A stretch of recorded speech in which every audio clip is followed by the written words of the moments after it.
आज प्रधानमंत्री मोदी पटना आए। 15 सालों बाद मैंने उनका कोई रोड शो देखा। मैं समझना चाहता था कि रोड शो होता कैसे है, इसका क्या पॉलिटिकल इंपैक्ट होता है।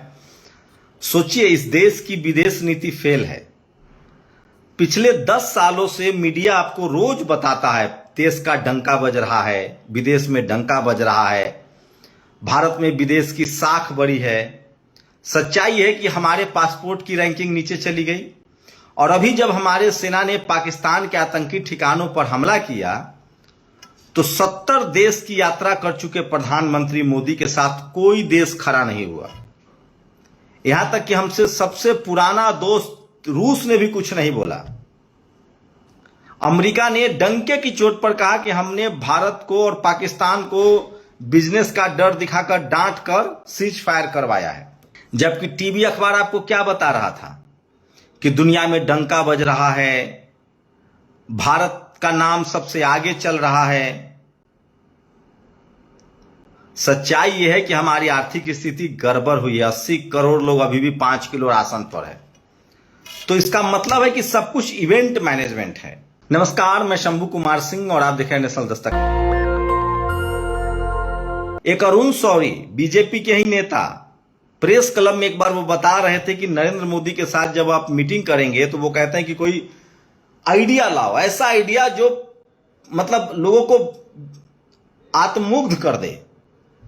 ये प्लानिंग जो बेटी बचाओ बेटी पढ़ाओ, शिक्षा का बजट काट लो, सेना के नाम पर सबसे ज्यादा तस्वीरें उन्होंने खिंचवाई है। तो मैं आज रोड शो देखना चाह रहा था। सोचिए, अब आप कल्पना कीजिए कि एक एक रोड शो का कॉस्ट कितना आता होगा। और प्रधानमंत्री ने जो आज तस्वीरें शेयर की है वो भी मैं बता रहा हूं। मुझे बताइएगा, इस तस्वीर को आप देखिए, प्रधानमंत्री ने तस्वीर खुद शेयर की है। आपको लगता है कि इस देश में कोई आदमी इतना छुटनगर है? हमारे यहां छुटनगर बोलते हैं। ये देखिए, हर आदमी तिरंगे का टोपी पहने हुए है। इसका मतलब है कि सब कुछ इवेंट मैनेजमेंट है। 20 जगह पंडाल बनाए जाते हैं, वहां फूल रख दिया जाता है। ये कोई स्वतः स्फूर्त आम आदमी नहीं होता है। बीजेपी की रैली हो, लोगों को लाया जाता है ट्रकों पर लाद कर। वो स्वतः स्फूर्त नहीं होता है। जैसे अभी पटना के गांधी मैदान में आईपी गुप्ता ने रैली की, उसमें जो भीड़ थी वो खुद से लोग आए हुए थे, ताती ततमा समाज के। उनको दर्द है कि हमारे समाज में कोई नेता नहीं है। लालू यादव की रैली होती है, लोग खुद सामाजिक न्याय के नाम पर आते हैं। आजकल ये क्रेज राहुल गांधी की रैलियों में दिख रहा है। जिस तरह से वो सामाजिक न्याय, सोशल जस्टिस की बात करते हैं तो लोग उनकी रैली में आते हैं। प्रधानमंत्री की रैली पूरी तरह से इवेंट मैनेजमेंट, मैं फैक्ट बता रहा हूं, इवेंट मैनेजमेंट होता है। जैसे विदेश यात्रा में भारत के लोग ले जाए जाते हैं और ज्यादातर सवर्ण समाज के लोग जो विदेश में बसे हुए हैं वो मोदी मोदी मोदी मोदी करते हैं, मोदी मैनिया। और वो मीडिया आपको दिखाता है और देश के लोगों में लगता है कि मोदी जी का डंका बज रहा है दुनिया में और भारत सुपर पावर हो गया है। हाँ, नारा गढ़ने में मोदी जी का जवाब नहीं है। Made in India, make in India, Beti Bachao Beti Padhao, अब हम विकसित राष्ट्र बनेंगे, ये तमाम नारे वो गढ़ते हैं। पॉलिटिकल वो 24 घंटा राजनीति प्रचार करता है। अब सोचिए, आज की बता रहा हूं, पटना एयरपोर्ट जो अभी है, जहां का टर्मिनल का उद्घाटन हुआ है, वहां से उनके पार्टी दफ्तर की डिस्टेंस 5 किलोमीटर, और 5 किलोमीटर पर बने सड़क को खोद दिया गया और उसमें बल्ली लगा दिया गया। इतना ही नहीं, जो पेडेस्ट्रियन होता है, जो पैदल चलने के लिए, उस पर भी टाइल्स लगे होते हैं। 5 किलोमीटर उसको भी तोड़ दिया गया है, 1-1 मीटर पर तोड़ के, और वहां भी बांस बल्ली लगा दिया गया। अब ये कोई मिट्टी नहीं था जिसको खोद दिया आपने, ये कंक्रीट था, टाइल्स लगे थे। पूरे सड़क को आपने 5 किलोमीटर तक खोद दिया। आप लोगों को बैरिकेड में रखते हैं, 2 तरफ से बैरिकेड लगा दिया जाता है। मैं फिर कह रहा हूं, इनके रोड शो में बीजेपी के कार्यकर्ता होते हैं, और चूंकि बीजेपी में सत्ता में है और शहरों में रोड शो होता है, और शहरों में सवर्ण समाज की आबादी ज्यादा है। प्रधानमंत्री का कोई भी अगर रैली गांव समाज में हो जाए तो वो बहुत ज्यादा असर नहीं डाल पाएगा। तो मैं फिर कह रहा हूं कि नरेंद्र मोदी बिल्कुल इवेंट मैनेजमेंट के बादशाह हैं, मीडिया मैनेजमेंट के बादशाह है और मीडिया उनके साथ है। मैं फिर कह रहा हूं, अगर यही मायावती या अखिलेश यादव या कोई गैर सवर्ण नेता, और अब तो कोई सवर्ण नेता इसी तरह का अगर इवेंट करे, तो मैं दावे के साथ कहता हूं कि मीडिया धज्जियां मतलब उड़ा देगी। राहुल गांधी का भी रोड शो होता है, प्रियंका का भी रोड शो होता है, वो जनरल रोड शो होता है, भीड़ होती है, वो गाड़ी पर बैठे रहते हैं, उस तरह से बांस बल्ली नहीं लगाया जाता है। और इसको ये कह के नहीं टाल सकते कि सिक्योरिटी का मामला है। ये सब कुछ इवेंट मैनेजमेंट है। कायदे से फूल रखा जाता है, मंच बनाया जाता है, ऑपरेशन सिंदूर के पोस्टर्स लगाए जाते हैं, फूलों की बारिश होती है। This is truly management, media management.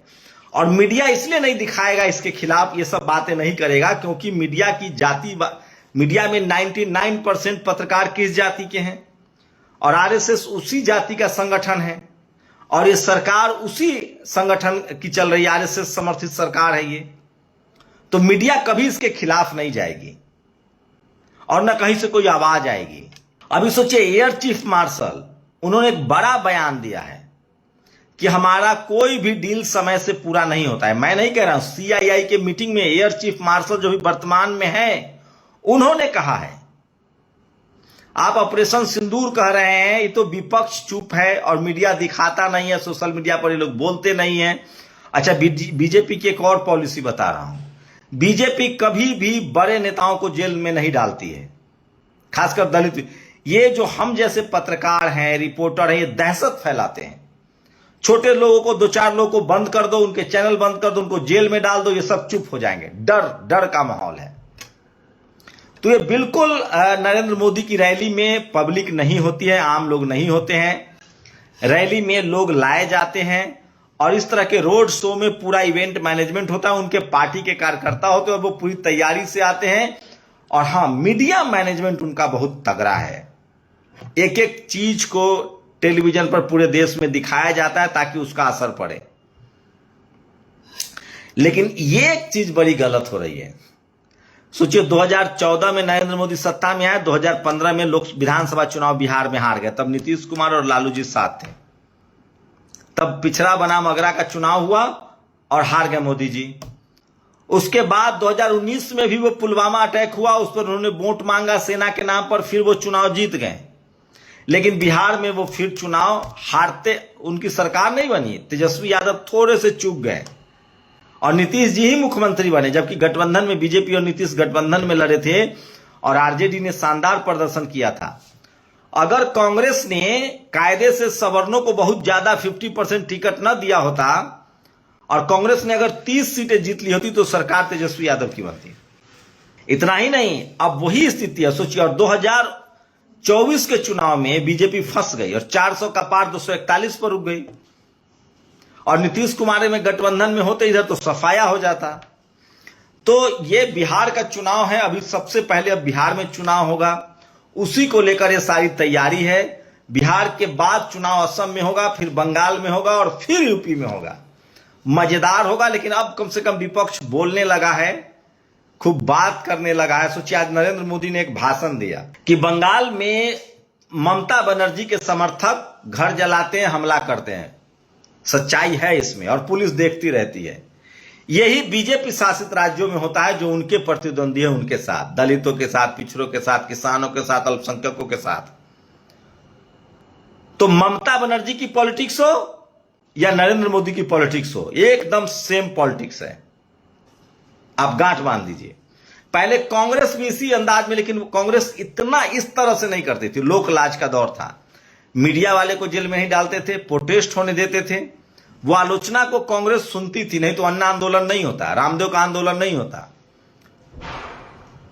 लेकिन ममता बनर्जी में और बीजेपी में, दोनों में बहुत फर्क नहीं है। दोनों में बहुत फर्क नहीं है और दोनों का राजनीति करने का स्टाइल एकदम एक जैसा है। विपक्षियों को जेल में डालो, शिकायत नहीं सुन सकते हैं, बर्दाश्त नहीं कर सकते हैं। कांग्रेस कम से कम इतना बर्दाश्त करती थी। मायावती जी के खिलाफ तो पूरा सिस्टम होता था। तो प्रधानमंत्री की जो रैली रोड शो मैंने देखा है, उसमें आप तस्वीरें देखते जाइए एक एक करके। आपको लगता है कि आम जनता इतनी तैयारी करके रोड शो देखने आती है, कैप लगा के, पक्का झंडा ये सब लेके? ये ट्रूली मीडिया मैनेजमेंट है चुनाव को लेकर। आप लोग अपनी राय जरूर दीजिए। शुक्रिया।